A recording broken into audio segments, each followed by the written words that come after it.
ভাই, আমাদের কাজেও বাধা দিতে এসেছিল। আর আমরা জানতে পেরেছি ও নাকি সালমানের হয়ে কাজ করে। আর সালমান নাকি তাকে আমাদের দলে ঢোকার জন্য বলেছে। আর আমরা তো তাকে ধরে ফেলি। এখন কি করব? আকাশ এই কথাটা শুনেই হাসতে লাগলো। আকাশ অট্ট হাসি হাসতে লাগলো। এই হাসি যেন আকাশের থামছেই না। আর বেশ কিছুক্ষণ হাসার পরে আকাশ নিচে থেকেই বলতে লাগলো, আমাকে মারার জন্য ও আমার এখানে এসেছে। হ্যাঁ, এই কথাটা শুনে হাসি আসবে না তো কি আসবে? ভাই, আপনি বুঝতে পারছেন না, ও আমাদের কতটা ক্ষতি করেছে। এটা আপনাকে বলে বোঝানো যাবে না। আমাদের একটা ফ্যাক্টরিতে আগুন লাগিয়ে দিয়েছে। পরে আমরাও ওর কাছ থেকে এটা জানতে পারি। তখনই আকাশ চেয়ার থেকে উঠে যথারীতির সামনে এগিয়ে যেতে লাগলো। আর এগিয়ে যাওয়ার পরে দেখতে পেল ফুটন্ত গরম পানি। আর তখন কাছে থেকে ডেভিডকে নামানো হলো। আর ডেভিডকে নামাতেই ডেভিড আকাশকে বলতে লাগলো, ভাই, আমাকে মাফ করে দিন। আমি আর কখনো এমন ভুল করব না। আমি আপনাকে সমস্ত কিছু ফিরিয়ে দিয়েছি। আমি আপনাকে যতটা ক্ষতি করেছি সব কিছু আমি দিয়ে দেব, তবু আমাকে মারবেন না।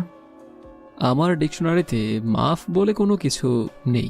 আমি কাউকে মাফ করতে পারি না, বুঝতে পেরেছিস? তোর মৃত্যু ছাড়া আর কোনো পথ নেই। তখনই আকাশ একটা লাথি দিয়ে গরম পানির মধ্যে ফেলে দিল।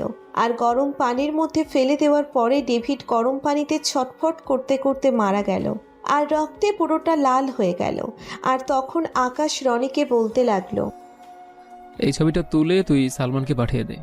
আর সালমানকে এটাও বলবি যে কঙ্কালটা নিয়ে যাওয়ার জন্য। আকাশের কথা শুনে ভয় পেয়ে গেল রনি।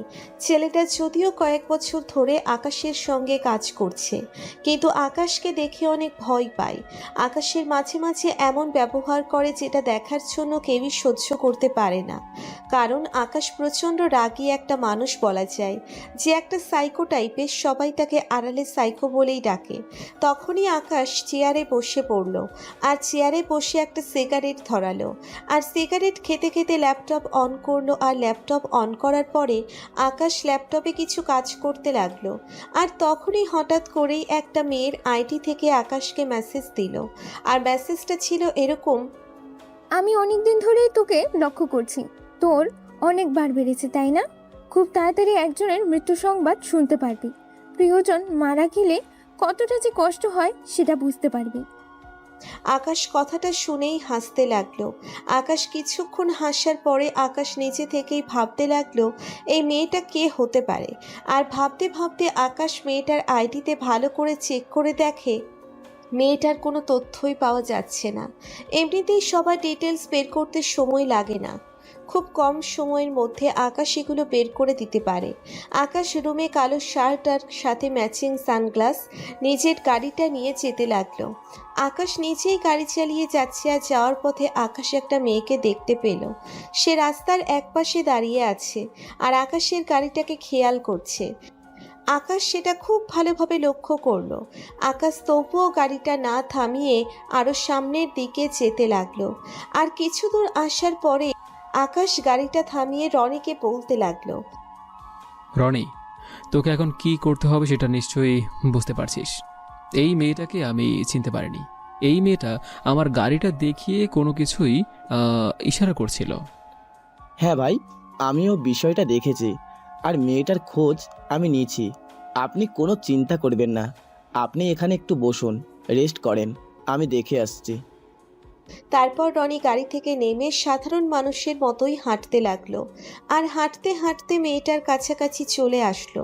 মেয়েটা কোনো কিছু মনে হয় বুঝতে পেরে গেছে যে তাকে খোঁজ নেওয়ার জন্যই হয়তো কেউ আসছে।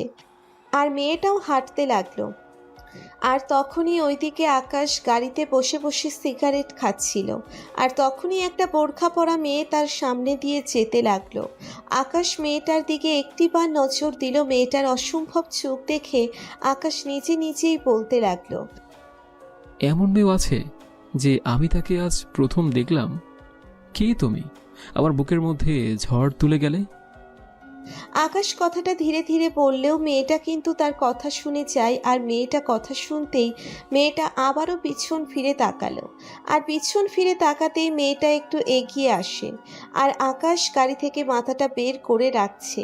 আর হঠাৎ করেই মেয়েটা এসে আকাশকে একটা থাপ্পড় দেয়।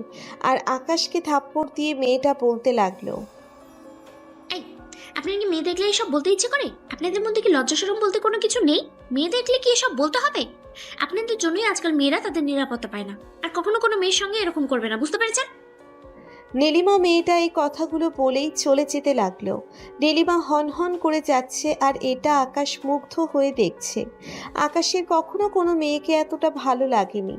আকাশ একটা শক্ত মানুষ, কিন্তু মেয়েটা যে তার মনে জায়গা করে নিয়েছে এটা আকাশ ভালো করেই বুঝতে পারছে। আকাশ নিজের বুকের মধ্যে হাত দিয়ে আনমনে হাসতে লাগলো। আর তখনই রনি চলে আসলো।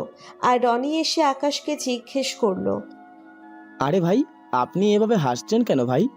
আমি মেয়েটার ব্যাপারে তেমন খোঁজ জানতে পারিনি, কারণ মেয়েটা আগে থেকেই চলে গিয়েছে আর আমি শুধুমাত্র দূর থেকে ছবি তুলে নিয়েছি। এইবার একটা কাজের মতো কাজ করেছিস। এখন এই মেয়েটার ছবি দিয়ে সমস্ত জায়গায় পাঠিয়ে দে। আর এই মেয়েটার ব্যাপারে খোঁজ নেই। আমি এই মেয়েটার ব্যাপারে জানতে চাই। ভাইয়া, আপনি যদি কিছু মনে না করেন একটা কথা বলতাম। আপনার গালে একটা কিসের দাগ মনে হয়? 3 আঙ্গুলের ছাপ বসে গেছে। আপনাকে কি কেউ... তোকে এটা ভালো করে জানতে হবে না। আমি তোকে যেটা বলেছি তুই সেটাই কর। আর আমার গালে মশা বসে বসে ছিল, তাই নিজের গালে নিজেই থাপ্পড় মেরেছি। তারপর রনি ড্রাইভ করতে লাগলো। আর আকাশ তার গাড়িতে হেলান দিয়ে শুয়ে শুয়ে মেয়েটার কথাই ভাবছে। মেয়েটার চলে যাওয়া আকাশের মনে হচ্ছে কোনোভাবেই ভুলতে পারছে না মেয়েটাকে। মেয়েটার চোখের দিকে তাকাতেই মনে হয় এক সমুদ্র সাগরের মধ্যে ডুবে গেছে সে। আকাশ এসব ভাবতে লাগলো। তার তখনই আকাশের ধ্যান ভেঙে যায় একটা কলের শব্দের কারণে। আর আকাশ তার ফোনটা হাতে নিয়ে দেখে মন্ত্রী সাহেব কল দিয়েছে। আর মন্ত্রী সাহেব কল দেওয়ার পরেই সাথে সাথে আকাশ কলটা রিসিভ করলো। আর আকাশ বলতে লাগলো, আমি আপনাকে কালকে কল দিয়েছি, কিন্তু আপনি আমার কলটা ধরেন নাই। আপনার সাহস কত বড়, আপনি আমার কল ধরেন না? আকাশ বাবা, আমি একটু ব্যস্ত ছিলাম তাই তোমার কলটা ধরতে পারিনি। সত্যি বলছি, আর কখনো এমনটা হবে না। আমি তোমার জন্য বসে ওয়েট করছি, একটু কাইন্ডলি যদি আসতে। হ্যাঁ, আমি আসছি। আর আমার থেকে বড় কোনো কাজ আপনার কোনো থাকতেই পারে না, বুঝতে পেরেছেন? আর আজকে প্রথমবার, তাই আপনাকে কোনো কিছু বললাম না। নেক্সট টাইম যদি এমন করেন তাহলে তো বুঝতেই পারছেন। আর কখনো এমন হবে না বাবা, আমাকে এবারের মতো মাফ করে দাও। আমরা সবাই তোমার জন্য অপেক্ষা করছি, তুমি আসো। তারপর আকাশ কলটা কেটে দেওয়ার পরে আকাশ কিছুক্ষণ পরে মন্ত্রী বাসায় পৌঁছে গেল। আর মন্ত্রী বাসায় পৌঁছে দেখে আরও অনেকজন তার জন্য বসে বসে অপেক্ষা করছে। আর তখন আকাশ সবার সামনে বসে আকাশকে দেখে সবাই নড়ে চড়ে বসে পড়ল। আর আকাশ সবার সামনে পায়ের উপর পা তুলে আর 2 হাত ছড়িয়ে দিয়ে বলতে লাগলো, হ্যাঁ বলুন, আপনাদের আমার কি দরকার? আর আমার আসতে একটু দেরি হয়ে গেছে, তার জন্য আমি দুঃখিত। আসলে আমার বিপরীতে যে আছে ও অনেক সমস্যা করছে। আমি যখন কাজ করতে যাই মাঠে, তখনই আমাকে যে কোনোভাবে বাধা দেওয়ার চেষ্টা করে। আমার কয়েকটা ফ্যাক্টরি বন্ধ করে দিয়েছে, আমাকে মারার জন্য করছে। ঠিক আছে, আমি এটা করে দেব, বাট তার বিনিময়ে আমি কি পাবো আপনি বলে দিন। আপনার রাস্তা সম্পূর্ণ ক্লিয়ার হয়ে যাবে। তুমি আমাকে এই কাজটা করে দিতে পারলে তুমি যা চাও আমি তোমাকে তাই দিব। তুমি যত টাকা চাও আমি তোমাকে তত টাকা দেব। মন্ত্রী সাহেব, আপনি হয়তো ভুলে গিয়েছেন আমি আকাশ চৌধুরী। আমি নিজেই একটা ব্র্যান্ড। আমার কোনো টাকা পয়সার প্রয়োজন হয় না। আকাশ, আসলে ভুল হয়ে গেছে। তুমি আমার কাছে যা চাইবে আমি তোমাকে তাই দিব। প্লিজ, তুমি আমার জীবনটা বাঁচিয়ে দাও, আমি আর এগুলো নিতে পারছি না। এইভাবে আকাশ চৌধুরী সবার সঙ্গে কথা বলতে লাগলো। তবে প্রায় এভাবেই 1 ঘন্টা সময় অতিবাহিত হয়ে গেল। আর 1 ঘন্টা পর সেখান থেকে বের হতে যাবে।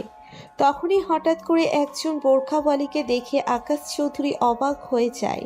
কারণ রাস্তার মধ্যে সেই বোরখাওয়ালি এই বাড়িতে কি করবে সে আকাশ থেকে পড়ছে তারপর আকাশ চৌধুরী রনিকে বলে বিষয়টা দেখার জন্য। রনিও কোনো কিছু বুঝতে পারে, কারণ উনি আগে থেকে সন্দেহ করেছে। তারপর ওরা কিছুক্ষণ সেখান থেকে চলে আসে আর গাড়ি থেকে আকাশ চৌধুরীর মেয়েটাকে দেখছিল, কিন্তু তার সামনে গিয়ে কথা বলার আকাশের সাহস হয়নি। আকাশ চৌধুরী গাড়িতে হেলান দিয়ে আছে আর মেয়েটার কথাই চিন্তা করছে। আর কিছুক্ষণ পরেই তার বাসার সামনে এসে নামিয়ে দিল। আর আকাশ সুন্দরী গাড়ি থেকে নেমে চুপচাপ সামনের দিকে যেতে লাগলো। আর সকল সার্ভেন্ট তাকে সালাম দিতে লাগলো আর সার্ভেন্টকে কফি দেওয়ার জন্য। আকাশ একা একাই বলতে লাগলো, তোমার মধ্যে এমন কি আছে সেটা আমি জানি না, তবে তোমার চোখের দিকে তাকাতেই মনে হয় আমি বিশাল একটা সমুদ্রের মধ্যে চলে এসেছি। তারপর আকাশ কফি খেতে খেতে সময়টা পার করে দিল। আর কিছুক্ষণ পরেই রনি তার ফোনে কল দিল, কারণ আকাশের রুমে আসার জন্য অন্যরকম ব্যবস্থা করা হয়েছে।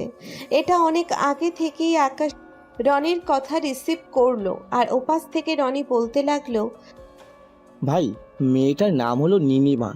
উনি মন্ত্রী সাহেবের একমাত্র কন্যা। উনি এই কলেজে অনার্স দ্বিতীয় বর্ষের ছাত্রী। তবে মেয়েটা সবার থেকে আলাদা। আমি জানতে পেরেছি যে এই মেয়েটা কলেজের সবার মতো না। ও নিজে পর্দা করে চলাফেরা করে। অনেক ছেলে তার পেছনে পড়ে আছে। আজ পর্যন্ত কেউ তার মুখ দেখতে পারেনি। তাহলে আমারও ওই কলেজে অ্যাডমিশন নেওয়ার ব্যবস্থা করে দে, বুঝতে পেরেছিস? আর দরকার হলে প্রিন্সিপালের সঙ্গে কথা বল। প্রিন্সিপাল যদি বেশি বাড়াবাড়ি করে তাহলে যেভাবে পারবি আমার অ্যাডমিশন করে দে ওখানে, বুঝতে পেরেছিস? ভাই, আপনারা তো টেনশন করতে হবে না, আমি ব্যবস্থা করছি।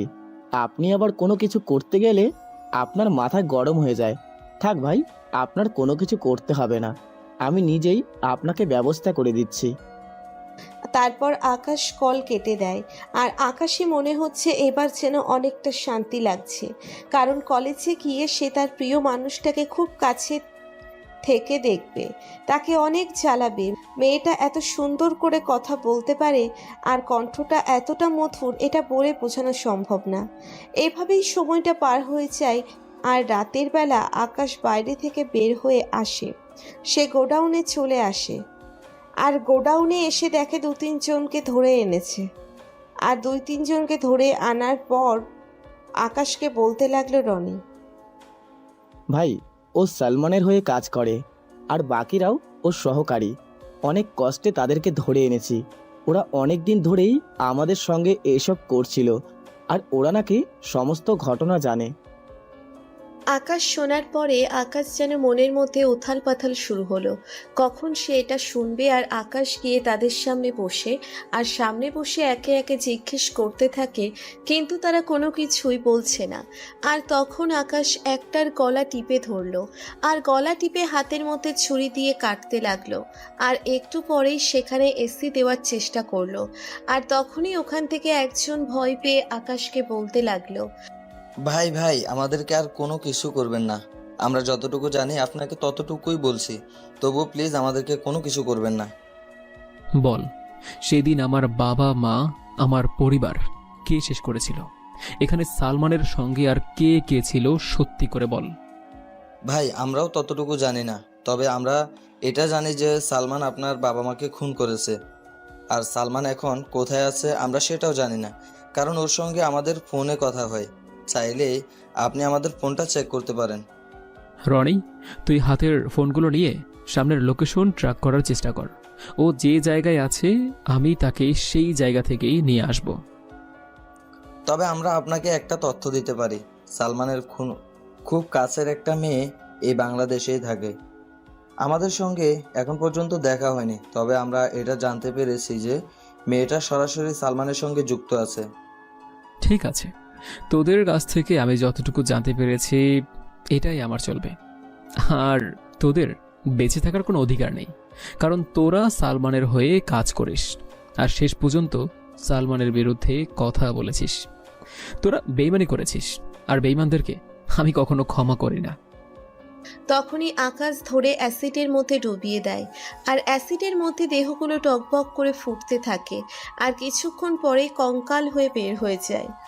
আর কঙ্কালগুলো দেখে আকাশ হাসতে থাকে। আকাশের এই হাসি দেখতে কতটা যে ভয়ঙ্কর এটা আকাশের চারপাশের লোক খুব ভালো করেই জানে। আর তখন আকাশ নিজে নিজেই বলতে লাগলো, মনের মধ্যে একটু একটু শান্তি লাগছে। হ্যাঁ, সবাইকে এভাবে অ্যাসিডের মধ্যে পুড়িয়ে মারব। আমার পরিবারকে তোরা শেষ করে দিয়েছিস। তোদের জন্যই আমি আমার নিজেকে তৈরি করেছিলাম। একটা সাধারণ ছেলে হয়েছি রকস্টার মাফিয়া। তারপর আকাশ কোনো কিছু না বলে আবারও তার বাসায় চলে আসলো। তার বাসায় এসে খাবার খেয়ে ঘুমিয়ে গেল। পরদিন সকালবেলা আকাশ ঘুম থেকে উঠে ফ্রেশ হয়ে নিল, আর ফ্রেশ হয়ে সাধারণ একটা ছেলের মতোই রেডি হয়ে নিল। আর দেখতে ততটা খারাপ লাগছে না, দেখতে মধ্যবিত্ত ছেলেদের মতোই লাগছে। আকাশের পুরনো দিনের কথা মনে হয়ে গেল, আর পুরনো দিনের কথা মনে হতেই আকাশের চোখ দিয়ে টপটপ করে পানি পড়তে লাগলো। এই এত শক্ত মানুষটাও একটা সময় নরম ছিল। তার পরিবার, আর এটাও ছিল তার পরিবারকে নিয়ে স্বপ্নগুলো। তারপর আকাশ নাস্তা করে কলেজের উদ্দেশ্যে যেতে লাগলো, তবে এখন আর গাড়ি নিয়ে না, এখন হেঁটে হেঁটেই কলেজে আসছে। আর কলেজ আসার পরে যখনই প্রবেশ করতে যাবে তখনই ভার্সিটিতে কেমন যেন দেখতে পেল একটা সবাই তার দিকে তাকিয়ে আছে। ভার্সিটির সবার তাকানোটা হয়তো আকাশ কিছুটা বুঝতে পারছে, কারণ এখানে মধ্যবিত্ত হয়ে এসেছে, তাই আকাশ কোনো কিছু না ভেবে ভার্সিটির ভিতরে যেতে লাগলো। আর যেতে যেতে একটা গাছের নিচে তার সেই বোরখাওয়ালিকে দেখে আকাশের মনে মনে লাড্ডু ফুটতে থাকে। আর কাছে গিয়ে সেই বোরখাওয়ালির পাশে বসে, আর নীলিমার পাশে বসলেই নীলিমা কেমন যেন কুঁচকে তাকায় তার দিকে। আর নীলিমা নিজে নিজে বলতে লাগলো, কি ব্যাপার, এই ছেলেটা আমার সঙ্গে বসে কি করছে? এই ছেলেটাকে না আমি কালকে থাপ্পড় মেরেছিলাম, এ আবার কলেজে কোথা থেকে আসলো? এত বই পড়লে কি হবে? একটু তো আমার সঙ্গে কথা বলতে পারেন নাকি? আপনার সঙ্গে কি একটু কথা বলা যাবে? না, আমার সঙ্গে আপনার কোনো কথা বলতে হবে না। আপনাকে কে এখানে বসতে বলেছে? আর কি জায়গা পাননি? আপনি ওইখানে গিয়ে বসুন, আপনি আমাকে বিরক্ত করবেন না। বাহ, এত সুন্দর কণ্ঠ দিয়ে এরকম তেতো মার্কা কথা ভালোই লাগছে। আর এরকম কথা আমি কখনোই শুনিনি। সো বন্ধু হওয়া যাবে? দেখুন, আমি আপনাকে এখান থেকে উঠতে বলেছি, আর সেখানে কিনা আপনি আমার সঙ্গে উল্টোপাল্টা কথা বলছেন, আর আমার সঙ্গে বন্ধুত্ব করবো? হ্যাঁ, আপনার সাথে বন্ধুত্ব করবো কোন হিসেবে? যেহেতু আমরা একই ইয়ারে পড়ি, তাহলে আমরা বন্ধুই তো হতে পারি, তাই না? আর একই সঙ্গে পড়া মানে হচ্ছে সহপাঠী, আর সহপাঠী মানেই তো বন্ধু। এত লজিক দিয়ে কথা বলা শেখাবেন কিভাবে? আমি না আপনাকে বলেছি যে এখান থেকে চলে যাওয়ার জন্য। আপনি জানেন আমি কে? আপনার কোনো ধারণা আছে আপনি কার সঙ্গে বসে কথা বলছেন? যার সঙ্গে আমি বন্ধুত্ব করতে আসলাম তার ব্যাপারে যদি একটু খোঁজ না নিয়ে আসি, সেটা কি হয় বলেন? আপনি হলেন মন্ত্রী সাহেবের একমাত্র কন্যা। তবু আপনি আমার পাশে বসার সাহস কি করে পেলেন? আপনি জানেন আমি আমার বাবার কাছে বললে আপনার কি অবস্থা করবে? কোন অবস্থায় করবে না, কারণ আপনার বাবা আরও আমাকে জামাই আদর করে ঘরে নিয়ে যাবে। আচ্ছা, এখন এসব কথা বাদ দেই তো, কি বই পড়ছো শুনি? আবার কি থাপ্পড় খাওয়ার ইচ্ছে হয়েছে নাকি? আর আমি আপনার কোন দিক দিয়ে তুমি হওয়ার যোগ্য? বা আমি কি আপনাকে আরো আগে থেকে চিনি? আমাকে তুমি করে বলছেন কেন? আজব তো। ধুরো, এত কথা বলছো কেন? আচ্ছা চলো ক্লাসে যাই প্লিজ। এখানে থাকলে সবাই তোমাকে বিরক্ত করবে, আর একটা ছেলে পাশে থাকা মানে অনেক কিছু থেকে নিজেকে সেফ রাখা। বাহ, এত সুন্দর কথা। তা আপনি মনে হয় এতদিন আমার খেয়াল রেখেছিলেন, তাই না? এই নীলিমা কারোর হেল্প নেয় না, আর এই নীলিমা এই নিজেরটা নিজে খুব ভালো পারে। তারপর নীলিমা হাঁটতে হাঁটতে ক্লাসে চলে যায়, আর তার পিছনে আকাশও ক্লাসে চলে আসে। আর ক্লাসে কোনো জায়গা না পেয়ে বাধ্য হয়ে দুজন একসঙ্গে বসলো। আকাশ তো মহা খুশি, কারণ তার সঙ্গে বসেছে। তারপর স্যার এসে ক্লাস নিতে লাগলো, আর ক্লাস নেওয়ার অবস্থায় আকাশ সম্পূর্ণটা নীলিমাকে দেখছে তাকিয়ে তাকিয়ে। নীলিমা কিছুটা বুঝতে পেরেছেন, আর নীলিমার অস্বস্তি লাগছে। আর কিছুক্ষণ পরেই নীলিমা বলতে লাগলো, কি ব্যাপার, আপনি আমার দিকে এভাবে তাকিয়ে আছেন কেন? এটা তো ক্লাস নাকি? এটা কি কোনো পার্ক যে আপনি যে কোনো মেয়ের দিকে তাকিয়ে থাকবেন? তোমাকে দেখার জন্য কোনো পার্ক বা ভার্সিটির প্রয়োজন হয় না। যেখানেই তোমাকে দেখি সেখানেই তোমাকে দেখতে ভালো লাগে। আপনি আবারও আমার সামনে উল্টোপাল্টা কথা বলছেন। আপনার সাহস তো কম নয়। এবার একটু চুপ করুন আর মনোযোগ দিয়ে ক্লাস করুন, ওকে? নাহলে স্যার দুজনকে বের করে দেবে ক্লাস থেকে। যদি দুজনকে বের করে দেয় তাহলে তো ভালোই, কারণ তোমার সঙ্গে কথা বলতে পারবো, আর ক্লাসে বসে তো কথা বলতে পারছি না। আজকে যে আমি কার মুখ দেখে উঠেছিলাম, না হলে আপনার মতো একটা পাগলের সঙ্গে আমার দেখা হলো কিভাবে? পুরোটা ভার্সিটি আমাকে জ্বালিয়ে মারছেন। এটা বললে কেন? কারণ আমি তো এসেছি একটু পরেই, তার মানে আমি তোমাকে প্রায় 20 মিনিট ধরে জ্বালাচ্ছি, তাই তো? সো কথা বলতে বলতে তো আমি আমার নিজেকেই বলতে ভুলে গিয়েছি। আসলে আমি আকাশ, আগে পিছে কোনো কিছুই নেই, আর মধ্যবিত্ত ঘরের ছেলে। তবে বাবা মা অনেক আগেই মারা গিয়েছে, তাই পৃথিবীতে একা। খুব ভালো, এখন আমি আপনার পরিচয় শুনে নিয়েছি। এখন তো অন্তত পক্ষে ক্লাস করতে পারেন। দেখুন, আমাদের সামনে কিন্তু এয়ার চেঞ্জের পরীক্ষা, আমাকে ভালো করে পড়তে হবে, প্লিজ। তুমি শুধু এত পড়া নিয়ে আছো, তাহলে আগে বলো যে আমাদের বন্ধুত্বটা হবে। যদি বন্ধুত্ব না করো তাহলে আমি কিন্তু এভাবে তোমাকে বিরক্ত করতেই থাকবো। আচ্ছা ঠিক আছে, আমি আপনার সঙ্গে বন্ধুত্ব করব, তবুও প্লিজ এখন ক্লাসে মনোযোগ দিন, না হলে কিন্তু স্যার আমাদেরকে বের করে দেবে। তারপর নীলিমা ক্লাস মন দিলেও আকাশ কিন্তু ক্লাসে মনোযোগ দিল না। আকাশ লুকিয়ে লুকিয়ে নীলিমাকে দেখছে। নীলিমার একটা চুল তার মুখের সামনে এসে পড়ছে। ইচ্ছে করছে চুলগুলো ঠিক করে দেওয়ার জন্য, কিন্তু আফসোস এটা তো আর পূরণ হবে না, তাই সে দেখেই চলেছে।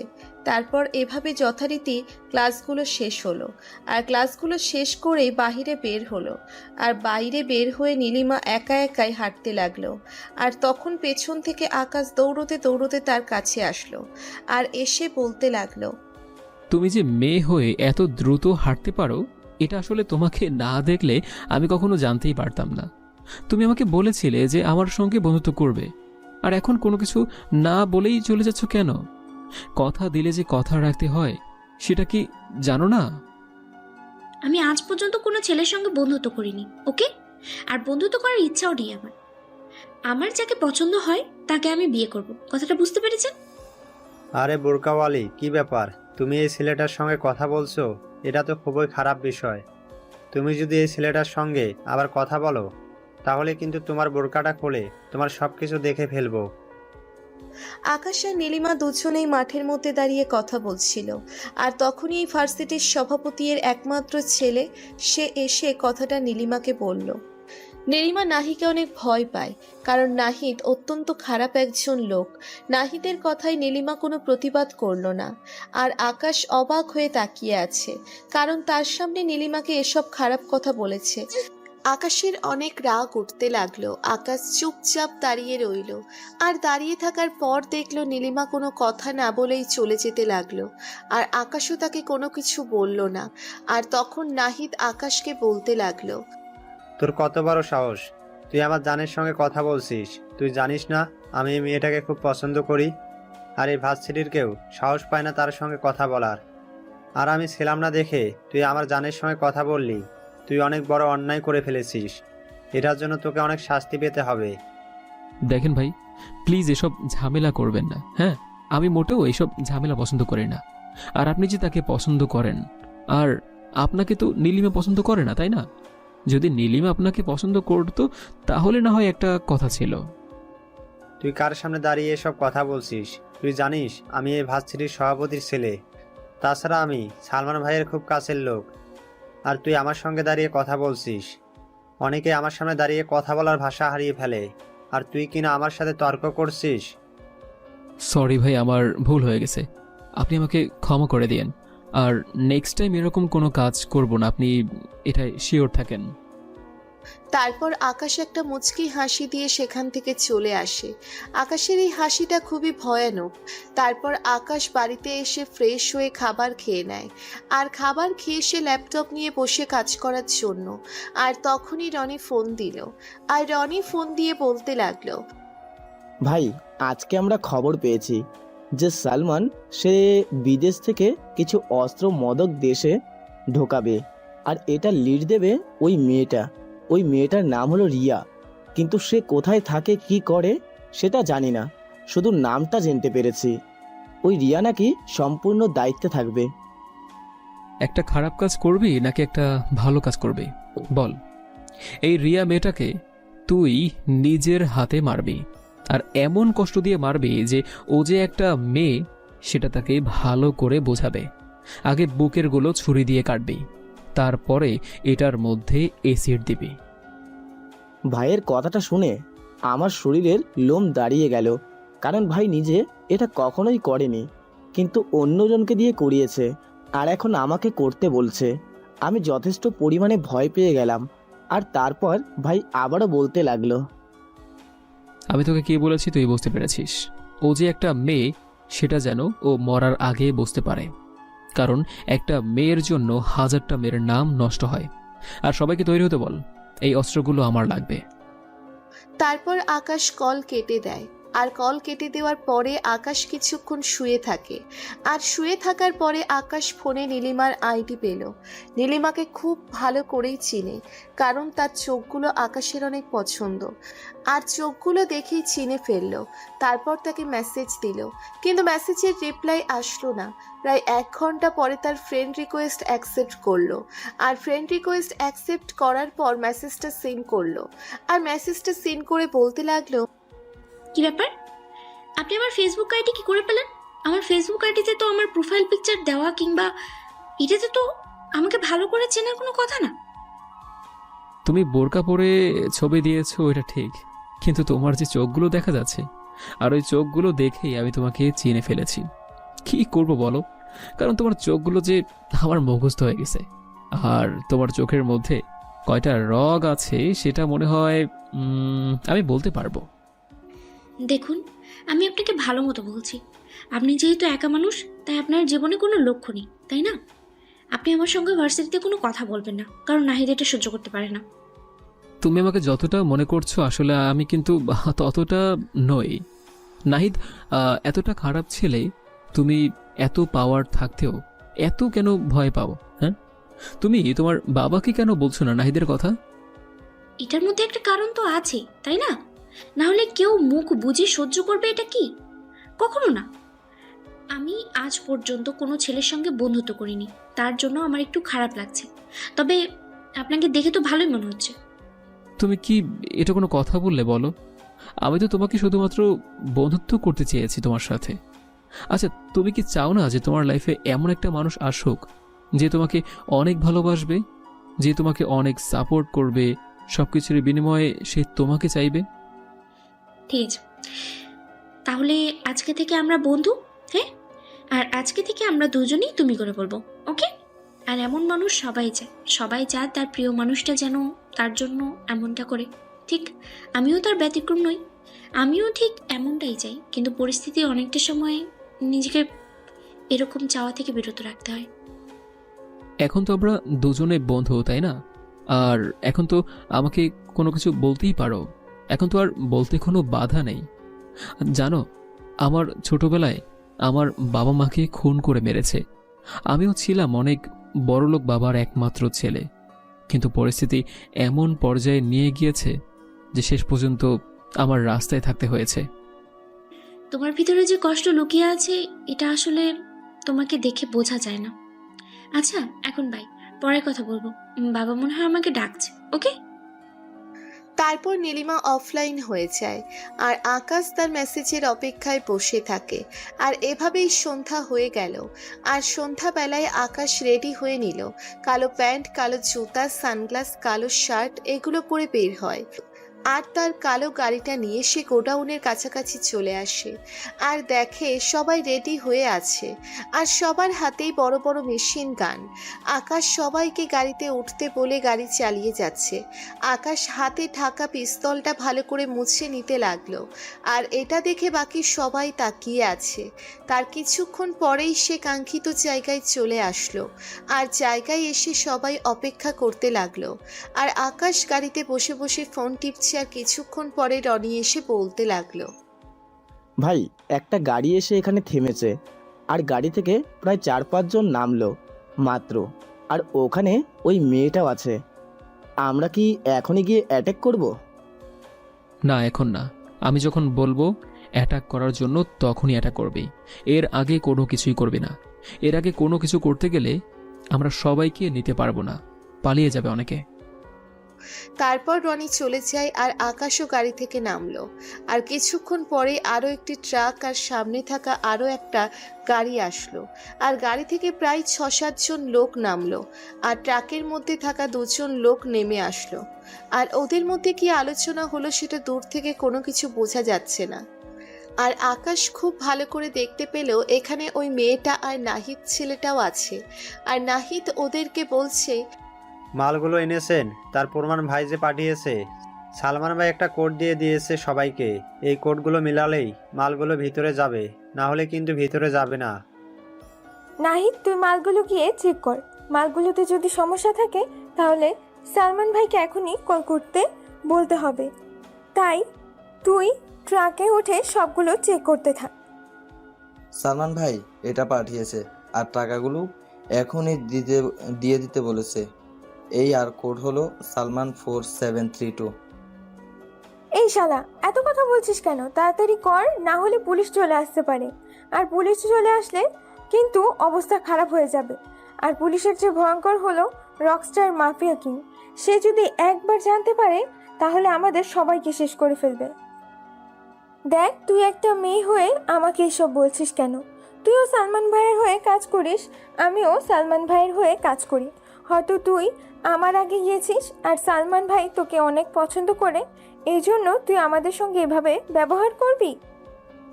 আরে, তোদের সঙ্গে তো ব্যবহার এখন আমি করব। তোদের সঙ্গে যদি এখন আমি ব্যবহার না করি তাহলে তো অনেকটা লস হয়ে যাবে। বয়েস, ফায়ার। তারপর আকাশের কথা মতো ওরা গুলি করতে লাগলো। আর ওরাও আকাশের লোকজনের উপর গুলি করতে লাগলো। আকাশের লোকজন এক একটা প্রশিক্ষণ প্রাপ্ত। আকাশ নিচে থেকেই ওদেরকে প্রশিক্ষণ দিয়েছে। আকাশের সঙ্গে ওরা কখনোই পারবে না, এটা সবাই জানে। তবুও নিজের জীবন বাঁচাতে ওদের সঙ্গে লড়াই করে যাচ্ছে, কারণ আকাশের সামনে পড়লে মরতে হবে এটাই নিশ্চিত। তারপর আকাশ সবাইকে বলল যে ট্রাক নিয়ে যাওয়ার জন্য। আর আকাশ ওই মেয়েটার নাহিদকে ধরে নিয়ে তার গোডাউনে গেল। আর গোডাউনে নিয়ে গিয়ে মেয়েটাকে একটা জায়গায় বসিয়ে রাখলো। তারপর নাহিদকে চেয়ারের সঙ্গে বেঁধে নাহিদের সামনে বসলো। আর নাহিদের সামনে বসে আকাশ নাহিদকে বলতে লাগলো, তুই এত পেকে গেছিস, তাও এত অল্প দিন, এটা সত্যি আমি কখনো চিন্তাও করিনি। তোর বাবা সভাপতি, আমাকে দেখলে স্যার ছাড়া কোনো কথাই বলে না। আর সেইখানে তুই আমার সামনে আমার হবু বউয়ের ওপর তুই রাগ দেখাচ্ছিস। হ্যাঁ, বাজে বাজে কথা বলছিস, তার বোরকা খুলে নিবি। তুই এত বড় সাহস, মানে তুই বোরকা কীভাবে খুলতে হয় জানিস? তোকে আমি এখন শিখাবো কিভাবে বোরকা খুলতে হয়। আমি যে কতটা খারাপ এটা তো তুই জানিস না, তুই এটা কখনো কল্পনাও করতে পারিস নি। তোকে আমি এখনো ভালো করে বলছি, আমাদেরকে ভালোই ভালোই ছেড়ে দে, না হলে কিন্তু সালমান ভাই তোদেরকে একটুও ছেড়ে দেবে না। সালমান ভাই দেশে ফিরে এসে তোদেরকে এমন অবস্থা করবে যে কোনো দিন বেঁচে থাকতে পারবি না। তোর সাহস কত বড়? তুই ভাইয়ের সামনে বসে আছিস আর অথচ তোর একটুও ভয় লাগছে না? আর ভাইয়ের সামনে তুই এসব কথা বলছিস?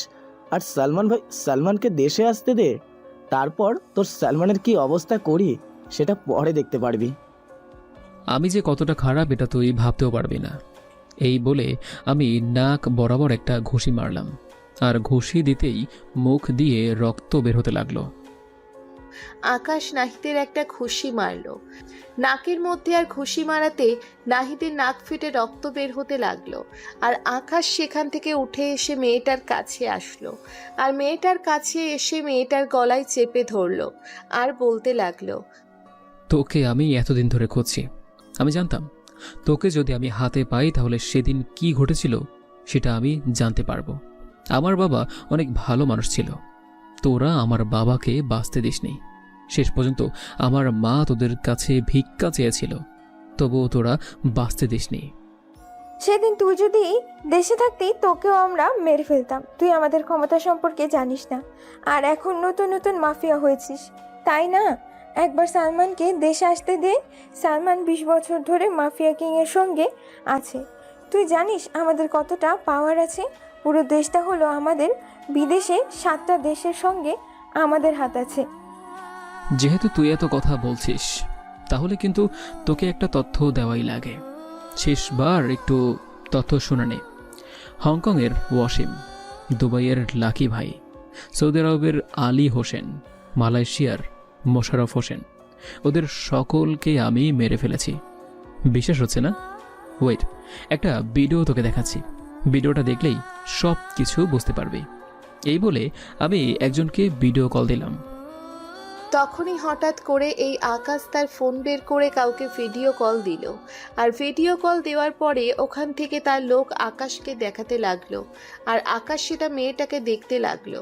আর মেয়েটা দেখতে পেল যে সবাইকে এক রুমের মধ্যে বন্ধ করে রাখা হয়েছে। আর সবার হাত কেটে রক্ত পড়ছে, আঙ্গুল থেকে রক্ত টপ টপ করে পড়ছে, আর হাতের বিভিন্ন জায়গায় কাটা। আর তখনই কেউ একজন আবারও হাতের মধ্যে লবণ দিতে গেল, আর সঙ্গে সঙ্গে চিৎকার দিয়ে উঠল। আর এসব দেখে মেয়েটা অনেকটা ভয় পেয়ে যায়। আর মেয়েটা কোনো কথা বলতে পারে না। আর আকাশ কলটা কেটে দিয়ে মেয়েটার দিকে তাকায়, আর মেয়েটাকে জিজ্ঞেস করে, তুই কি মনে করেছিস যে তোরা একাই পারিস? হ্যাঁ, আরে আমি একদিনে তৈরি হইনি। আমি মানুষের লাথি উষ্টা খেয়ে তারপর বড় হয়েছি। কে কিরকম সেটা আমার চেয়ে খুব ভালো আর কেউ জানবে না। তোর সালমান, হ্যাঁ, 20 বছর ধরে রাজত্ব করেছে, আর আমি সেই রাজত্ব মাত্র 5 বছরেই ভেঙে দিয়েছি। আর আমি নিজেই তো একটা ব্র্যান্ড। এমন কোনো জায়গা নেই যেখানে আমার কোনো লোক নেই। আমি এই শহরের রাজ করতে এসেছি, আর এবং রাজ করতে পেরেওছি। কেউ আমার কোনো কিছু করতে পারবে না। ভাই আমাকে ক্ষমা করে দিন, আমি অনেক বড় ভুল করে ফেলেছি, আপনি প্লিজ আমাকে ক্ষমা করে দিন। আমি হাসতে লাগলাম, কারণ এটা হাসির কথা। তারপর আমি আবার বললাম, আচ্ছা তুই আমাকে একটা কথা বলতো, তুই যখন সালমানের সঙ্গে আমাদের বাসায় গিয়ে আমার পরিবারকে হত্যা করেছিস, তখন তোর বয়স কত ছিল? তখন তোর বয়স ছিল 18 বছর, তাই তো? আর এখন তোর বর্তমান বয়স 29 বছর। আমাকে মারবেন না প্লিজ, আমি অনেক বড় ভুল করে ফেলেছি। আসলে আমি তখন সালমানের সঙ্গে মিশে গিয়েছিলাম, কারণ তার মানে আমাকে টাকার লোভ দেখিয়েছিল। তার জন্যই আমি শুধুমাত্র এসব করেছি। এটা ছাড়া আমার কোনো পথ ছিল না। আমি পরিস্থিতির শিকার হয়ে এসব করেছি। তোমার মাকে আমি নিজে হাতে ধরেছি, আর সালমান পেটের মধ্যে ছুরি ঢুকিয়েছে। আকাশ কথাটা শুনেই আকাশের চোখ দিয়ে যেন রক্ত বের হবে এমন অবস্থা। আকাশ রেগে গিয়ে হাত থেকে একটা ছুরি নিয়ে মেয়েটার বুক বরাবর জোরে বসিয়ে দেয়। আর তখন মেয়েটা কাঁপতে থাকে। আর আকাশ একের পর এক 2 হাতে 2টা ছুরি দিয়ে মেয়েটাকে ইচ্ছে মতো কোপাতে থাকে। আর এটা দেখে সবাই ভয় পেয়ে যায়, আর সবাই ভয় পেয়ে একসাথে জড়ো হয়ে যায়। আর আকাশ বেশ ঠান্ডা হয়, আর সোজা তার রুমে চলে যায়। আর রুমে গিয়ে একটা চিৎকার দেয় জোরে, মনে হয় গলাটা এখানে ফেটে যাবে। আকাশ চিৎকার দেওয়ার পরে জোরে জোরে কান্না করতে লাগলো, আর বলতে লাগলো, বাবা মা, আমি তোমাদেরকে বাঁচাতে পারলাম না। আমাকে যদি তোমরা বিদেশে না পাঠিয়ে দিতে, তাহলে হয়তো তোমাদের আর এই অবস্থা হতো না। আমি তোমাদের মৃত্যুর প্রতিশোধ নিয়েই ছাড়ব। আমি তোমাদের মৃত্যুর প্রতিশোধ নেওয়ার জন্যই নিজেকে এমনভাবে তৈরি করেছি। এই তোরা এখন কেউ ভাইকে ডিস্টার্ব করবি না, ঠিক আছে? ভাই তার নিজের মতো থাকুক, এখন কেউ ওনার সামনে যাবে না। সকালবেলা নিজেই স্বাভাবিক হয়ে আমাদের সঙ্গে কথা বলবে। আর নাহিদ, তোর যে কালকের কি অবস্থা করবে এটা আমি নিজেও জানি না, কারণ তুই ভাইয়ের কলিজায় হাত দিয়েছিস। ভাইয়ের এই পৃথিবীতে আপন বলতে তেমন কেউ নেই, আমরা আছি। আর আমরা তো শুধুমাত্র ভাইয়ের পাশে, কিন্তু ভাইয়ের জীবন সঙ্গী হিসেবে কিন্তু নীলিমা ভাবি আছে, অনেক ভালোবেসে ফেলেছে। তুই অনেক বড় ভুল করে ফেলেছিস ভাই। ভাই আমাকে ক্ষমা করে দিন, আমি আর কখনো এমনটা করব না। আমি আপনার কাছে মাপ চাইছি, প্লিজ আপনি আমাকে ক্ষমা করে দিন। আমি এটার ব্যাপারে কোনো কিছু বলতে পারবো না। আর তোকে যদি ইচ্ছে করছে আমি নিজেই এখনই মেরে ফেলতে, কিন্তু ভাইয়ের কোনো নির্দেশ নেই, তাই আমি তোকে মারছি না। বেঁচে গেলি তুই। তুই কতটা খারাপ এটা আমরা খুব ভালো করেই জানি। তুই 13টা মেয়েকে ধর্ষণ করেছিস, তারপর মেরে ফেলেছিস। আর তোর পাওয়ারের কারণে তুই এখনও বাইরে ঘুরে বেড়াচ্ছিস। আর বাংলাদেশে তোদের মতো কিছু ছেলেরাই এভাবে মুক্তি পেয়ে যায়, আর নিঃসঙ্গ হয়ে যায় একটি একটি করে প্রতিটি মেয়ের জীবন। তোদের মতো ছেলেদের জন্যই মেয়েরা নিরাপদে থাকতে পারে না। আরে তোরা যদি এতই মন চাই তাহলে বিয়ে করে নিস না কেন? বিয়ে করে নিজের বউয়ের সঙ্গে যা ইচ্ছে তাই করিস। কিন্তু রাস্তার মধ্যে মেয়েগুলোকে কেন সর্বনাশ করিস? ওরা তো কারো কোনো ক্ষতি করেনি। ওরাও তো কারো না কারো মেয়ে, ওরা তো কারো না কারো আপনজন। গ্রামের মেয়েদের এসব করলে গ্রামের মেয়েদের আত্মহত্যা ছাড়া আর কোনো পথ থাকে না। আজ তোদের জন্য আমি আমার নিজের আপন বোনকে নিজের সামনে ধর্ষণ হতে দেখেছি। তখন আমার পাশে কেউ ছিল না, শুধুমাত্র ভাই পাশে ছিল। শেষ পর্যন্ত অনেক দৌড়াদৌড়ি করেও আমার বোনটাকে বাঁচাতে পারলাম না, কারণ আমার বোনটা আত্মহত্যা করে গিয়েছিল। আর হাসপাতালে নিতে নিতে অনেকটা দেরি হয়ে যায়। তারপর থেকে আমি ভাইয়ের সঙ্গে আছি। তারপর রনি কান্না করতে করতে চলে যায়, কারণ রনির বোনকেও ধর্ষণ করে মেরে ফেলা হয়েছে। আর সেই থেকে রনি আকাশের সঙ্গেই আছে। আর ওদিকে আকাশ কান্না করতে করতে কখন যে ঘুমিয়ে গেল সে নিজে বুঝতে পারল না। আর সকালবেলা ঘুম ভাঙলো কারোর কলের শব্দে। আর আকাশ রিসিভ করলো, আর রিসিভ করতেই ওপাশ থেকে মিষ্টি কণ্ঠে কেউ বলতে লাগলো, কি ব্যাপার, তুমি এখনো ঘুমিয়ে আছো? আরে তাড়াতাড়ি কলেজে এসো। তোমার নাম্বারটা পাওয়ার জন্য আমার কতটা কষ্ট করতে হয়েছে। ফেসবুকে ঘাটাঘাটি করে তোমার নাম্বারটা পেয়েছি। আরে তুমি আমাকে কল দিবে, এটা তো আমি কখনো আশাও করিনি। আমি তো ভেবেছিলাম তুমি আমার সঙ্গে ভালোভাবে কথাই বলবে না, কিন্তু এখন দেখছি তুমি নিজেই আমাকে কল দিয়েছো। আমার তো কেমন জানি বিশ্বাসই হচ্ছে না, আমি কি স্বপ্ন দেখছি? আরে স্বপ্ন কেন দেখবে, আমি এমনি তোমাকে কল দিয়েছি। আসো কলেজে এসো, তোমার জন্য অপেক্ষা করছি। তারপর আকাশ কল কেটে দেয়।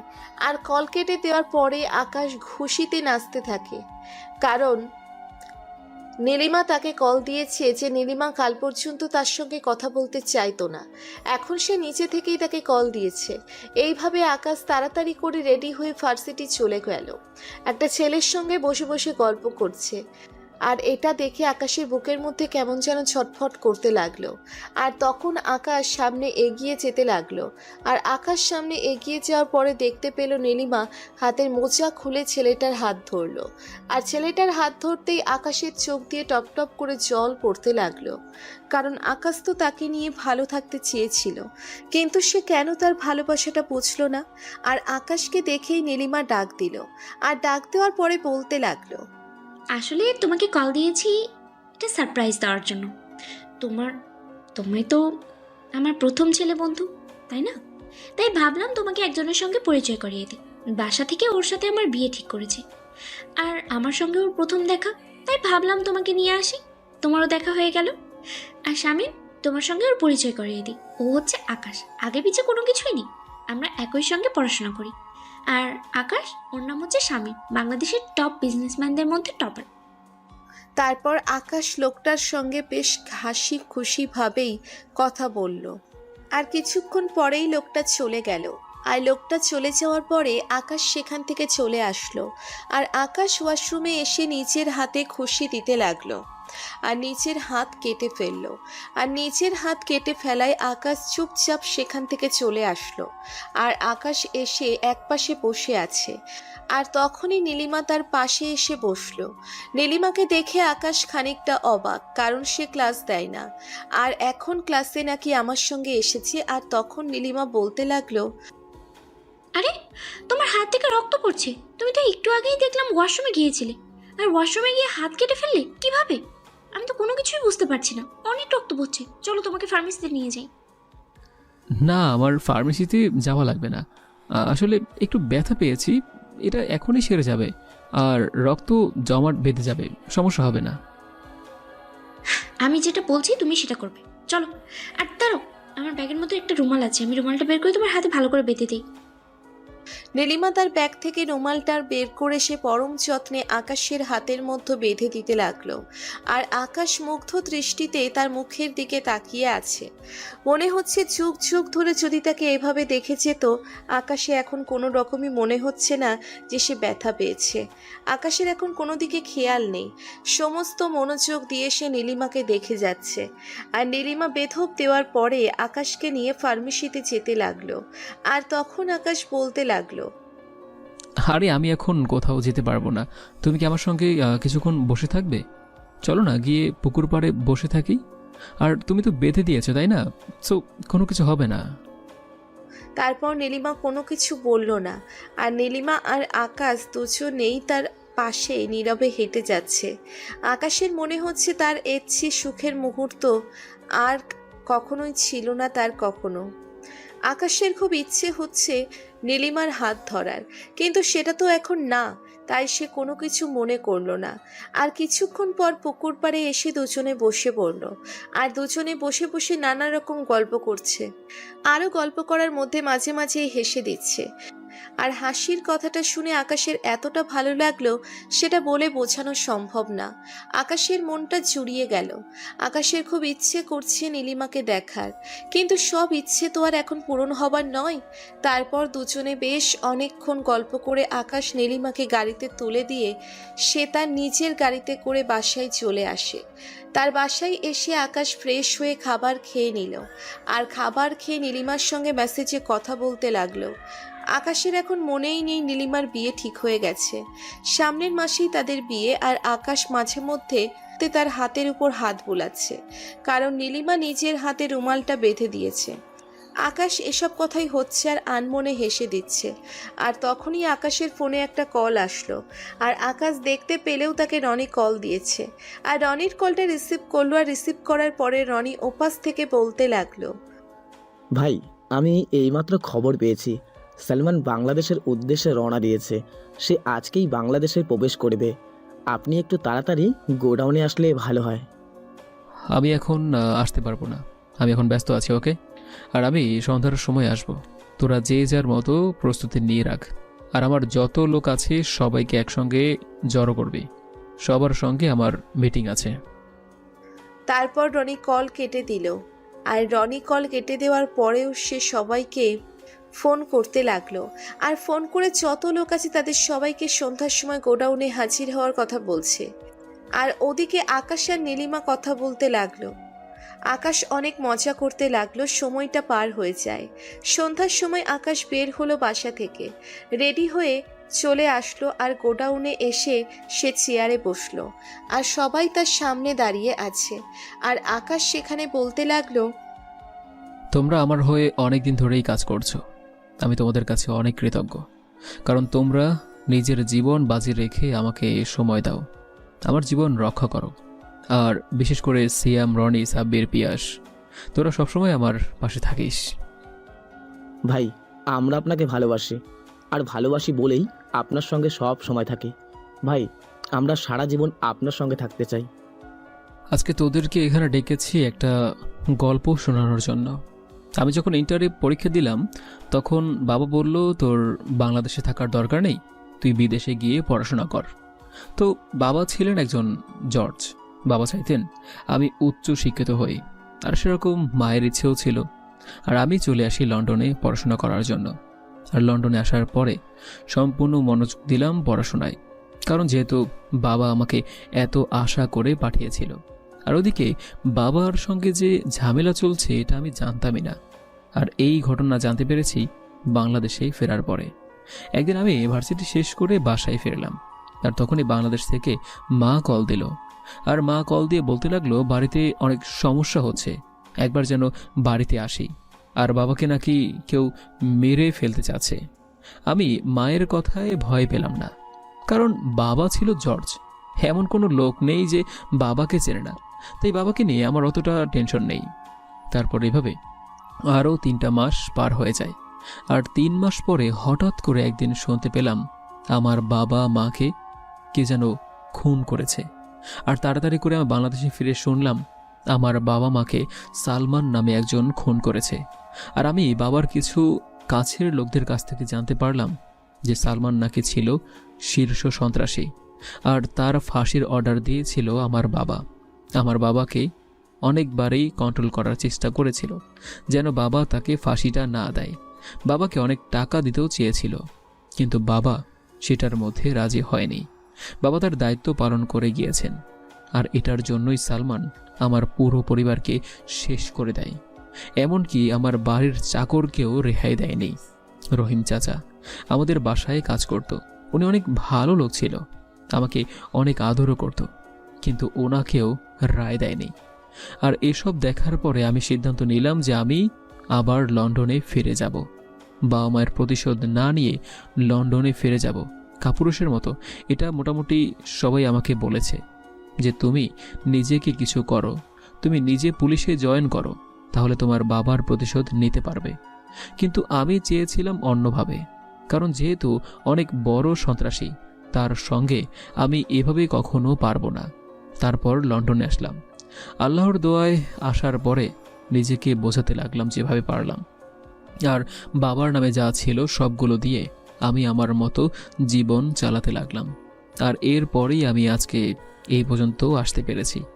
আরও পরে এটাও জানতে পারি যে খুন করার সময় একটা মেয়ে ছিল, মেয়েটা আমার মাকে ধরেছে। আর এটা আমি সিসি ক্যামেরা ট্রাই করে দেখেছি, আর সিসি ক্যামেরাটা ওরা ভেঙে দিয়েছিল। কিন্তু যতটুকু দেখতে পেরেছি ততটুকুই বুঝতে পারলাম এখানে মেয়ে ছিল, কারণ স্পষ্ট বোঝা যাচ্ছিল। আর এর জন্যই ওরা ক্যামেরাটা ভেঙে ফেলে। আমার ভিতরে কখনো শান্তি নেই, তবে একজনকে দেখলে সব কিছু ভুলে যেতে ইচ্ছে করে, আর সেটা হলো নীলিমা। ভাই, আমরা আপনার কাছ থেকে কতদিন ধরে আপনার লুকোনো কষ্টটা বলতে বলেছিলাম, কিন্তু আপনি বলেননি। আপনার ভেতরে যে এতটা কষ্ট, সেটা আমরা আসলেই এতটা জানতাম না। আপনি সত্যি আমাদের জন্য অনেক কিছু করেছেন। আপনি না থাকলে আমরা যে কোথায় থাকতাম সেটা আমরা নিজেরাও জানি না ভাই। আমি যদি মারা যাই তাহলে তোরা নতুন করে কোনো কিছু করিস, আর কখনো এসব মাফিয়ার মধ্যে জীবন চালাবে না। এটার মধ্যে টাকা আছে কিন্তু শান্তি নেই। জীবনের মতো চালাবি, সংসার করবি মন দিয়ে, ঠিক আছে? আর আমি আমার বাবা মার প্রতিশোধ নিয়েই ছাড়ব। আমি সালমানকে ছাড়ব না, আমার দেহে এক ফোঁটা রক্ত থাকতে।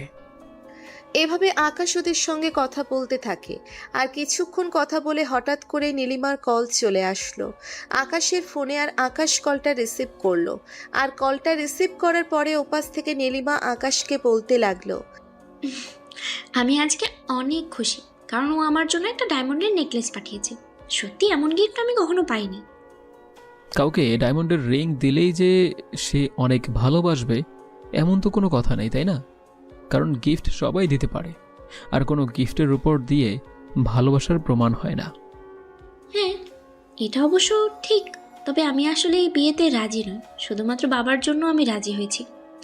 ছেলেটার সঙ্গে কথা বলি, আমি চাই এমন একটা মানুষ যে আমার জন্য পাগলামি করবে, আমার জন্য নীরবে কান্না করবে, সে আমাকে অনেক ভালোবাসবে, আমাকে হারানোর ভয় করবে। ঠিক এরকম একটা মানুষ চাই। তুমি এখনো জানো না যে তোমার মন কি চায়। তোমার মন কি চায় তুমি যদি সেটা বুঝতে পারতে, তাহলে এই ছেলেটার সঙ্গে তুমি কথা বলতে না। কিন্তু এখানে আমার কি করার আছে?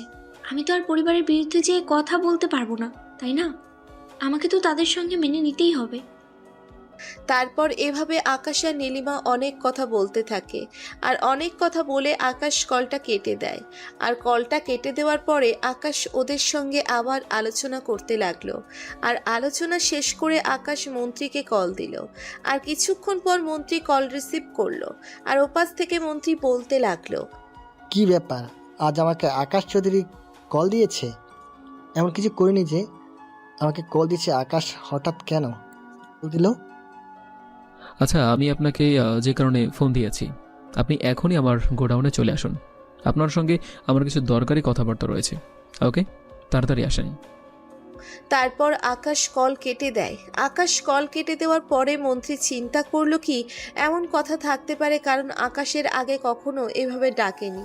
তারপর মন্ত্রী সাহেব আর কোনো কিছু চিন্তা না করে গাড়ি নিয়ে তার বডিগার্ডদের নিয়ে আকাশের গোডাউনের দিকে আসতে লাগলো। আর কিছুক্ষণ পর আকাশের গোডাউনের সামনে এসে গাড়ি থেকে নেমে আকাশকে দেখতে পেল। সে চেয়ারে বসে বসে সিগারেট খাচ্ছে, আর মন্ত্রী সাহেব গিয়ে চেয়ারে বসলো। আর তখন আকাশ মন্ত্রী সাহেবকে বলতে লাগলো, আপনাকে এখানে ডেকে এনেছি, আমার কিছু জরুরি কথা আছে। আপনি নাকি নীলিমাকে অন্য জায়গায় বিয়ে দেওয়ার চিন্তা করছেন? হ্যাঁ, আপনি অন্য জায়গায় বিয়ে দিতে পারবেন না।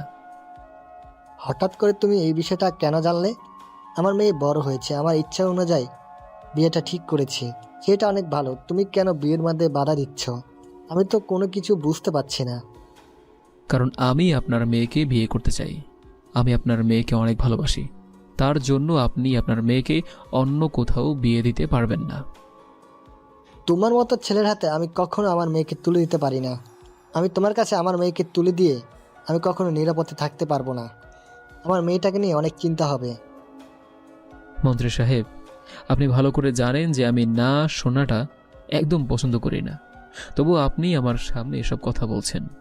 আর এখন আমি সহ্য করছি কারণ নীলিমার জন্য। তুমি অন্য কাউকে বিয়ে করো, আমার মেয়েটাকে আমি তোমার সঙ্গে বিয়ে দিতে পারবো না। প্লিজ এটা নিয়ে তুমি আমার উপরে জোর করো না। আর আমার মেয়ে তো তোমাকে পছন্দ করে না। যদি পছন্দ করতো তাহলে একটা কথা ছিল। দেখুন, আমি যেটা বলেছি আপনি সেটাই করবেন। এর বিপরীতে যদি কোনো কিছু করার চেষ্টা করেন তাহলে আমার চেয়ে খারাপ আর কেউ হবে না। আমি ভুলে যাব যে আপনি নীলিমার বাবা। কথা বলেই আকাশ অনেকটা রেগে যায়। আর আকাশ রেগে যাওয়ার পরে মন্ত্রী সাহেব কোনো কথা বলল না। মন্ত্রী সাহেব চুপচাপ চলে গেল। আর আকাশ এইদিকে রাতের খাবার খেলো, আর রাতের খাবার খেয়ে বাসায় এসে ঘুমিয়ে গেল। পরদিন সকালবেলা ঘুম থেকে উঠেই নীলিমার মেসেজ পেল। আর নীলিমার মেসেজ পেয়ে অনেকটা খুশি হয়ে গেল, কারণ ঘুম থেকে উঠেই প্রিয় মানুষটার মেসেজ। আর এভাবেই পার হয়ে গেল বেশ কয়েকটা দিন। এই কয়েকদিন ঢাকা সম্পূর্ণ নীলিমার মধ্যে। ইউটিউবে ছিল, বাহিরে কি হচ্ছে না হচ্ছে সেই দিকে কোনো খেয়ালই ছিল না তার। একদিন নীলিমার সঙ্গে এসে পার্কে বসে রয়েছে, আর দেখতে দেখতে বিয়ের দিন ঘনিয়ে আসলো। আর হঠাৎ করেই নীলিমা আকাশকে বলতে লাগলো, বাবা আমার বিয়ে মনে হয় ভেঙে দিয়েছে।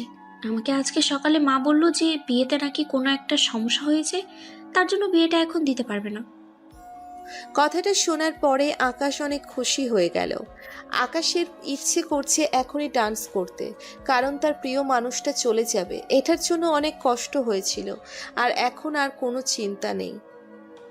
ও আচ্ছা, তাহলে তো ভালোই হলো। আর শোনো, আমি তোমাকে একটা কথা বলতে চাই।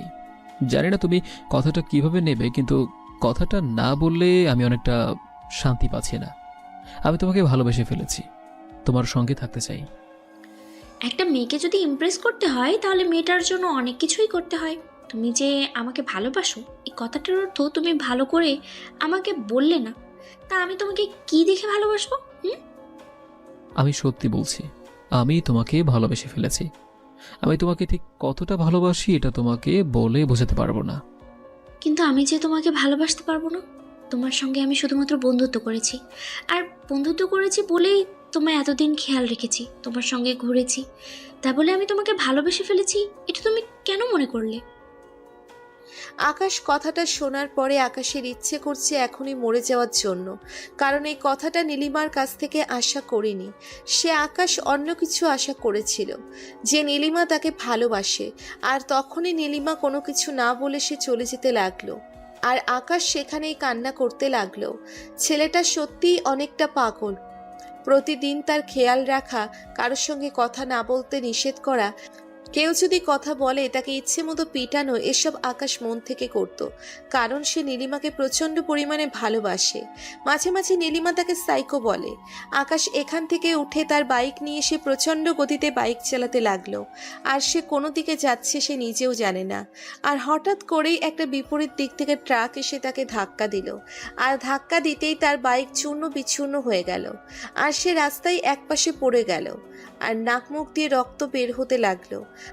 আর তখনই পিয়াস গাড়িতে করে যাচ্ছিল, আর তখনই আকাশকে দেখে তারপর পিয়াস আকাশকে নিয়ে হাসপাতালে চলে আসে। আর এমার্জেন্সিতে ভর্তি করে আকাশকে অপারেশন থিয়েটারে নিয়ে যায়। সবাইকে জানিয়ে দিল যে ভাই অ্যাক্সিডেন্ট করেছে। তারপর সবাই চলে আসলো, আর সবাই এসে অপারেশন থিয়েটারের সামনে দাঁড়িয়ে আছে। আর তখন রনি নীলিমার নাম্বার নিয়ে নীলিমাকে কল দেয়। আর কল দেওয়ার পরে রনি বলল, ভাবি, আপনার সঙ্গে আমার কিছু কথা আছে। আপনি কি আমার কথাগুলো শুনবেন? এখন আপনি কি ফ্রি আছেন? আর ফ্রি না থাকলেও আমার কথাগুলো আপনার শুনতে হবে। ওয়েট, আপনি আমার নাম্বার কিভাবে পেয়েছেন? আর কি আপনার ভাবি? আমি তো কোনো কিছুতেই বুঝতে পারছি না। আর বলুন কি কথা, আর আপনি কে? আমি আকাশের ছোট ভাই। আমাকে আপনার চিনতে হবে না। আপনি যে আকাশকে চিনেন সেই আকাশ আসলে সাধারণ মানুষ নয়। এই আকাশ হলো তার রকস্টার মাফিয়া, যার কথা সবাই জানে, সবাই শোনে। আসলে ভাই আপনাকে অনেক দিন ধরে পছন্দ করে। আমি নিজেও তা দেখেছি। আপনার বোরকা পড়া ছবি নিয়ে রাতের বেলায় বুকের মধ্যে নিয়ে ঘুমায়, আর ছবিটার সঙ্গে একা একা কথা বলে। সত্যি ভাই আপনাকে অনেক ভালোবাসে। আর ভাই একটু আগেই বাইক অ্যাক্সিডেন্ট করেছে, এখনও অপারেশন থিয়েটারে। ওনার যদি কোনো কিছু হয়ে যায়, আমরা আপনাকে ক্ষমা করব না, কারণ এই ভাই একদিনে তৈরি হয়নি। ও ভাই অনেক কষ্টে তৈরি হয়েছে। শেষ পর্যন্ত আমার সঙ্গে একটা মাফিয়া কিংয়ের সম্পর্ক হলো, এটা আমি কি করে করতে পারলাম? আর মাফিয়া কিংরা তো ভালো নয়, তার মানে কি আকাশ এরকম? তারপর রনি আকাশের ছোটবেলা থেকে এই পর্যন্ত সব ঘটনা খুলে বলে। আর সব ঘটনা শোনার পরে নীলিমা কান্না করতে লাগলো। আকাশের জন্য সত্যিই আকাশ তাকে অনেক ভালোবাসে, এই জন্যই আকাশ তার সঙ্গে এতটাও পাগলামি করত। একটু দেখার জন্য ভার্সিটিতে তাড়াতাড়ি আসতো আর লুকিয়ে লুকিয়ে তাকে দেখতো। আর এভাবে আকাশ সুস্থ হতে পার হয়ে গেল কয়েকদিন। নীলিমা এখন আকাশের শূন্যতা বুঝতে পেরেছে। আকাশকে সেই এখন ভালোবাসতে শুরু করে দিয়েছে। তার মাকেও নীলিমার সবকিছু খুলে বলেছে। আকাশ সুস্থ হওয়ার পরে নীলিমার সঙ্গে একটা দিন বসে বসে গল্প করছিল, আর তখনই হঠাৎ করে কোথা থেকে যেন গুলি করতে লাগলো আকাশ। তাড়াতাড়ি করে নীলিমাকে সাইডে পাঠিয়ে সেও গুলি করতে লাগলো, ঠিক যেমনটা কমান্ডোর স্টাইলে। আর ওরা শেষ পর্যন্ত পালিয়ে গেল। আকাশের সঙ্গে না পেরে আর হঠাৎ করে দেখে নীলিমা সেখানে নেই। নীলিমাকে আশেপাশে খুঁজতে লাগলো, আর তখনই হঠাৎ করে আকাশের ফোনে একটা কল আসলো। আকাশ কলটা রিসিভ করলো, আর ওপাশ থেকে আকাশকে কেউ একজন বলতে লাগলো, কী রে, তুই নাকি আমাকে খুঁজে চলছিস? এতদিন তোর সঙ্গে আমি কেন কিছু করিনি জানিস? কারণ এতদিনে আমি আমার লোকগুলোকে গুছিয়েছি, এই জন্য আমি চুপচাপ ছিলাম। আর এখন আমার পায়ের তলার মাটি শক্ত হয়ে গেছে। এখন আয়, তোর চোখের সামনে থেকে তোর জানে জিগার নীলিমাকে তুলে নিয়ে আসলাম। সবাইকে খেয়াল রাখতে হবে না? এখন তো আমার ছেলেরা তাকে ছিঁড়ে ছিঁড়ে খাবে। কুত্তার বাচ্চা নীলিমার যদি কোনো কিছু ক্ষতি করিস, তাহলে তোকে কি করব সেটা আমি নিজেও জানি না। কোথায় আসতে হবে আমি সেখানেই আসব। তোর সঙ্গে আমার হিসাব নিকাশ বাকি আছে, এখানে অন্য কাউকে তুলে আনবি না। তোকে যদি আমি সেদিন তোদের বাসায় পেতাম তাহলে সেখানেই তোকে মেরে রাখতাম। শুধুমাত্র তুই বিদেশে ছিলি বলে বেঁচে গিয়েছিস, না হলে পুরো পরিবারকে আমি নিঃস্ব করে দিতাম। আমি তোকে মেরে না ফেলে অনেক বড় ভুল করে ফেলেছি। তুই দেশে আসার পরেও যদি আমি তোকে মেরে ফেলতাম তাহলে আজকে আমার এই দিন দেখতে হতো না। তুই আমার অনেক ক্ষতি করেছিস, আমার সকল সাইড বন্ধ করে দিয়েছিস। ওরা আমার সঙ্গে আর যোগাযোগ রাখছে না, আমাকে ওদের দল থেকে বের করে দিয়েছে। শুধুমাত্র তোর জন্য আমার এতদিনের স্বপ্ন নষ্ট হয়ে গেছে। আমি তোকে তিলে তিলে মারতে চেয়েছিলাম, তার জন্যই আমি এই দিনটার জন্য অপেক্ষা করছি। প্লিজ তুই নীলিমাকে কোনো কিছু করিস না। তোর সঙ্গে যা ঝামেলা সব আমার। বল কোথায় আসতে হবে? তারপর সালমান তার ঠিকানা বলে কল কেটে দিল। আর কল কেটে দেওয়ার পরে আকাশ ফোন দিয়ে সবাইকে সবটা বলে, আর সবাই তাড়াতাড়ি করে চলে আসে আকাশের কাছে। আর আকাশ সবাইকে প্ল্যান মতো পাঠিয়ে দেয়, আর আকাশের একটা গাড়িতে করে সেই ঠিকানায় যেতে লাগলো। আর কিছুক্ষণ পরে সেই জায়গায় পৌঁছে গেল। আর পৌঁছে যেতেই গাড়ি থেকে নামলো, আর নেমে একা একা যেতে লাগলো। আর তখনই কয়েকটা ছেলে এসে আকাশকে ধরে নিয়ে গেল ভিতরে, আর একটা পুরনো জমিদার বাড়ির সামনে নিয়ে আসলো। আর ভেতরে নিয়ে গিয়ে আকাশকে দাঁড় করালো। আর তখন আকাশ দেখতে পায় সালমান নীলিমাকে থাপ্পড় দিয়েছে। নীলিমার গাল লাল হয়ে আছে। আকাশও নীলিমাকেই প্রথম দেখলো। সবসময় নীলিমা হিজাব পরে থাকতো, কখনো দেখা হয়ে ওঠেনি, তবে দূর থেকে আবছা আবছা দেখেছিল। কিন্তু আজকে প্রথম দেখেছে ভালো করে। তারপর সালমান বলতে লাগলো, তুই আমার সকল ব্যবসা নষ্ট করে দিয়েছিস। আমি এখন পুরো পথের ফকির হয়ে গেছি। তোকে মেরে আমি আমার জীবনের স্বাদ পূরণ করব। এই ইচ্ছে তোর কোনো দিনই পূরণ হবে না।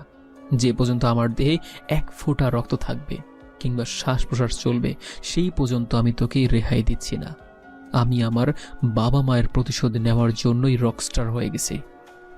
আরে শোন, সেদিন তোর বাবাকে আর মাকে আমি নিজের হাতে মেরেছি, আর তোর মাকেও আমি ধর্ষণ করেছি তোর বাবার সামনে। তারপর তোর বাবাকে বুকের মধ্যে কুপিয়েছি। আমি হলাম সেই লোক। আমি কতটা খারাপ এটা তুই জানিস না, কিন্তু তুই আমার হয়ে কাজ করতে রিয়া মেয়েটাকে মেরেছিস। ও আমার কতটা উপকার করতো এটা আমি একমাত্র জানি। তখনই এই কথাটা শুনে আকাশ সালমানকে মারতে চায়, কিন্তু মারতে পারল না। আর তখন পেছন থেকে কয়েকজন এসেই আকাশকে ধরে ফেলল। আর আকাশ ছোটাছুটি করার চেষ্টা করছে, কিন্তু সে ব্যর্থ হচ্ছে। আর তখনই কয়েকজন এসে তাকে মারতে লাগলো। আর অনবরত মারতে মারতে আকাশকে মাটিতে শুইয়ে দিল। আর আকাশ মাটি থেকে উঠতে পারছে না। আর তখনই বৃষ্টির মতো কে যেন গুলি করতে লাগলো। চারপাশ থেকে গোলাগুলিতে অনেক লোক মারা যেতে লাগলো সালমানদের। আর তখনই আকাশ কষ্ট করে উঠে নীলিমার কাছে আসে। আর নীলিমার কাছে আসার পর বাঁধন খুলে দেয়। আর বাঁধন খুলে দেওয়ার পরেই নীলিমা আকাশকে শক্ত করে জড়িয়ে ধরে অনবরত চুমু দিতে থাকে। আর আকাশও জড়িয়ে ধরে, তার কপালে চুমু এঁকে দেয়। আর তখন নীলিমা আকাশকে বলতে লাগলো, আকাশ, আমি তোমাকে অনেক ভালোবেসে ফেলেছি। আমি তোমাকে ছাড়া কখনো বাঁচতে পারবো না। বিশ্বাস করো, আমি তোমার শূন্যতা অনুভব করতে পারছি। আমি শুধু তোমাকেই চাই।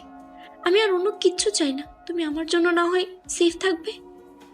হ্যাঁ, আমি তোমার জন্য সেফ থাকবো। তুমি এখন এখান থেকে যাও, নাহলে ওরা তোমাকে গুলি করে দেবে। আমি আমার প্রতিশোধ নিয়ে তারপর তোমার কাছে ফিরব। তখনই নীলিমা তাকে আরো শক্ত করে জড়িয়ে ধরে। নীলিমা কোনোভাবেই ছাড়ছে না, কিন্তু আকাশও এভাবে দাঁড়িয়ে থাকতে পারছে না, কারণ আকাশের ওদের সঙ্গে লড়াই করতে হবে। তারপর আকাশ নীলিমাকে এক হাত দিয়ে শক্ত করে জড়িয়ে ধরে। অন্য হাত দিয়ে গুলি করতে লাগলো। আর নীলিমা ভয়ে চুপসে গেল। তারপর আকাশ নীলিমাকে কোলে তুলে নিয়ে সে গাড়িতে বসালো। আর গাড়িতে বসাতে আরো শক্ত করে জড়িয়ে ধরে কানের কাছে এসে ফিসফিস করে বলল, তুমি ওখানে যেও না। তোমার কোনো কিছু হয়ে গেলে আমি কি করে বাঁচবো? আমার কাছে থাকো। আমার ভালো লাগছে না। আমার অনেক ভয় করছে। এখান থেকে নিয়ে চলো তোমার কাছে, প্লিজ। আরে পাগলি, আমার কোনো কিছুই হবে না। তুমি এখানে চুপ করে বসে থাকো। আমি যাব আর আসব। আর তোমার ভালোবাসা আমাকে আবারও ফিরে আনবে। তোমার ভালোবাসা থাকতে আমার কোনো কিছুই হবে না। তারপর আকাশ নীলিমাকে অনেক কষ্ট করে বুঝিয়ে সেখান থেকে চলে আসে। আর সেখান থেকে এসে আকাশ অনবরত বৃষ্টির মতো গুলি করতে থাকে, যেন মনে হয় বৃষ্টি পড়ছে। আর সবাই মারা যায়। তারপর সালমান চলে যেতে থাকে। আর আকাশ গিয়ে সালমানকে মারতে থাকে। আর সালমানের নাক মুখ দিয়ে রক্ত বের হতে লাগলো। তারপর সালমান আকাশের কাছে বলতে লাগলো, আমাকে মাফ করে দাও, আমি আর কখনো এসব কাজ করব না। আমি জীবনে অনেক অন্যায় করেছি, আমাকে এবারের মতো ক্ষমা করে দাও। আমি সব কিছু ছেড়ে দিয়ে ভালো হয়ে যাব। তোকে আমি ছেড়ে দেব এটা তুই ভাবলে কি করে? হ্যাঁ, তোকে যদি আমি এখন কুপিয়ে না মেরেছি তাহলে আমার যন্ত্রণা মিটবে না। তুই আমার জীবনটাকে নরক বানিয়ে দিয়েছিস। তারপর আকাশ ওকে কুপিয়ে কুপিয়ে হত্যা করে। আর ওখান থেকে চলে আসে। আকাশ আদালতের কাছে সবকিছু স্বীকার করে। আর আদালত সবকিছু বিবেচনা করে তাকে 1 বছরের সশ্রম কারাদণ্ডে দণ্ডিত করে। আর দেখতে দেখতে পার হয়ে যায় 1 বছর। আকাশের জেল থেকে জামিন পেয়েছে। তারপর পারিবারিকভাবে ওদের বিয়েটা হয়ে গেল। আর এখন আকাশ দাঁড়িয়ে আছে বাসর ঘরের সামনে। আর আকাশ কোনো কিছু না ভেবে ভিতরে প্রবেশ করলো। আর প্রবেশ করে দরজা লাগিয়ে দিল। আর দেখলো লাল বেনারসি পরে বিছানার মধ্যে চুপটি করে বসে আছে নীলিমা। আকাশ নীলিমার পাশে বসলো। আর তখনই নীলিমা খাট থেকে নেমে তাকে সালাম করলো। আর সালাম করতেই আকাশ নীলিমাকে শক্ত করে জড়িয়ে ধরে কপালে চুমু এঁকে দেয়। আর তখন নীলিমা বলতে লাগলো, আমি কোনো মাফিয়ার বউ হতে চাই না। আমাদের সন্তান যেন কখনোই এই পরিচয়ে বড় না হয় যে তার বাবা একটা মাফিয়া ছিল। আমার সন্তান যেন এটা বলতে পারে যে তার বাবা একজন ভালো মানুষ ছিল। বুঝতে পেরেছো? আর এখন থেকে 5 ওয়াক্ত নামাজ আদায় করবে। আর আমাকে অনেক ভালোবাসতে হবে। তোমার জন্যই তো সবকিছু।